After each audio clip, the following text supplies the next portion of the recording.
Look back a few decades, and high school sports lived strictly under Friday night lights and local rivalries. Getting recruited meant a college scout had to physically drive to your town, sit in the freezing bleachers, and watch you play. The entire process ran on handshakes. A scout would talk to your coach, meet your parents after a game, and build a relationship over months. It was local, slow, and predictable. In just a few years, the logic of that system shifted. This traditional model met a force it wasn't built to handle, as recruitment moved away from the bleachers and into the global digital market. The primary driver of this change is the rise of NIL, name, image, and likeness, and the private collectives that fund it. These collectives pool money from corporate sponsors and wealthy alumni to pay athletes directly. It means colleges are no longer restricted by a fixed number of traditional scholarships. They can effectively use third-party funds to secure talent. Recruiting has moved from a series of local handshakes to a national business transaction. For parents, this means the old playbook is gone, leaving them to navigate a high-pressure environment where the rules change every season. This graph maps the explosion of NIL money against the age when athletes first hear from agents.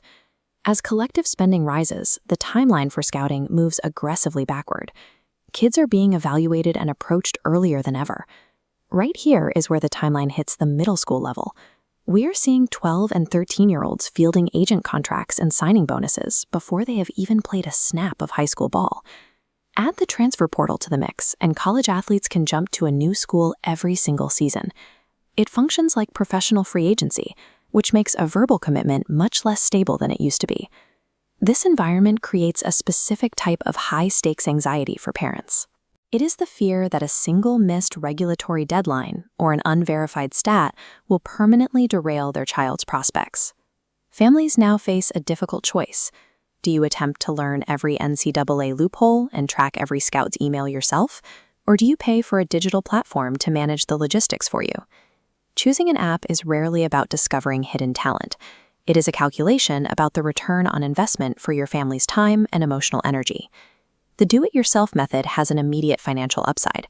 It costs nothing in monthly fees. You aren't adding another subscription to the family budget, but you are paying in labor.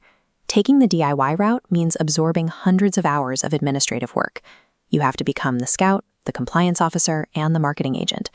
This requires you to spend your evenings researching localized NIL opportunities and tracking ever-changing eligibility rules to ensure your child remains qualified for recruitment. Then there is the daily friction of managing the athlete. You become the one constantly nagging them to upload their latest highlight film or update their physical stats in the queue. The financial cost stays at $0, but as the red bar shows, the time burden expands. It effectively becomes a part-time job for the parent. Managing this process manually increases the risk of missing a critical deadline. It also risks degrading the parent-child relationship into a high-pressure dynamic where you are acting more like a manager than a parent. Paid platforms like Built Not Bought change the math. By introducing a monthly fee of $30 to $50, they provide a centralized roadmap that handles the logistics of the journey. This functions like a premium gym membership for health or a LegalZoom subscription for a small business. Families are paying to access a structured system. These platforms offer guidance from neutral coaches rather than biased agents. The focus remains on strategic planning and meeting specific development milestones. The primary output is an organized dashboard. It provides the checks and balances needed to ensure no recruiting or eligibility steps are forgotten during the transition from high school to college. The investment provides the administrative clarity and the peace of mind that comes from having a verified roadmap through a confusing market. There is a limit to what any platform can do. If the athlete provides bad data, the system effectively stalls out. The parent buys the app for administrative control, but the student-athlete is the one who must use it daily. To stay relevant, the athlete has to log in, honestly record their physical measurements, and consistently upload their most recent game film. Many platforms use gamification to encourage this.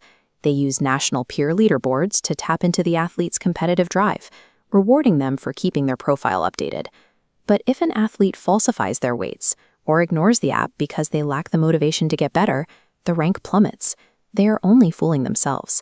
If the student isn't intrinsically hungry for the next level, the data goes stale. In that scenario, the monthly subscription fee is a total loss for the parent. This chart maps how families should allocate limited time and money. DIY parents get stuck in the bottom right, high-effort, low-impact tasks, like blindly emailing hundreds of coaches. Platforms target the top left, offering low-effort, high-impact tools, like automated eligibility tracking, to ensure a secure foundation.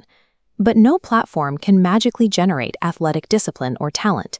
If the student isn't putting in work on the field, the app won't fix the result.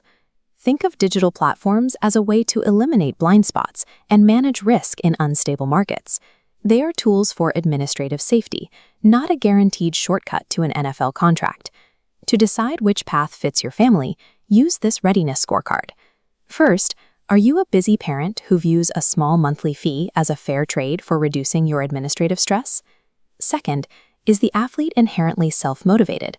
Are they driven to compete for national rankings and keep their own data updated without being nagged? If you are the one doing all the work, constantly dragging an unmotivated child to practice and begging them to use the tools, the platform will fail. If the athlete is unwilling to do the work, keep your money. Paid platforms will not solve a lack of interest. Whether you choose the DIY route or a platform, the goal is to protect your family's time and relationships. Base your decision on your child's drive and the value you place on your own peace of mind.